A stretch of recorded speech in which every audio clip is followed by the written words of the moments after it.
one thing that I hope that readers would take away is certainly the importance of lament alongside the importance of hope. I think that it's not enough, though, to just know that this is something that we should do. It's not enough to know that, okay, well, we need to lament, and that should be part of our journey. Or it's not enough to hope, which, of course, we are a people of hope. But what are the things that we're actually lamenting and hoping for? Knowing those things, knowing the stories that we carry, and being able to be inspired and to be taught by our stories, the things that we grieve, the injustices that we experience on the regular, really leaning in and believing these stories, learning from us as sisters in the faith. My hope is that folks' eyes would be open, that more people would be drawn into a practice of lament and hope, and that we would find camaraderie as women of color, as sisters in the faith, knowing that you're not alone. Yes, it's hard. Yes, it's hard. And there will be days when we feel like the grief is overwhelming. But the truth of it is that we give permission to one another to grieve and hope for one another, to continue in the faith, even as we walk out our faith in the face of tragic injustices and the evil and wickedness that's so pervasive. One of the things that, doing the research and the writing for my chapter, a couple of things became obvious to me.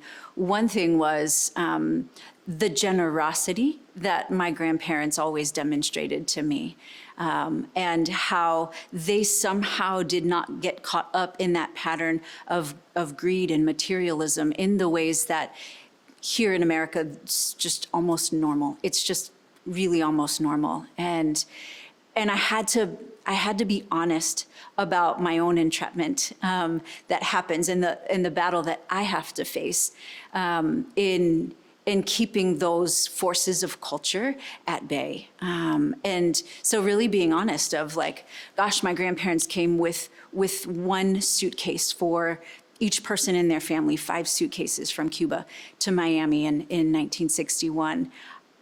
I couldn't buy enough suitcases to take the things from my home to a new place. It's just ridiculous. And I had to be honest about that and examine my own values, re-examine my own values, and lean back towards a spirit of generosity and open-handedness, and think, what do I need to do with wealth and materialism and abundance that actually is mine in a way that wasn't theirs.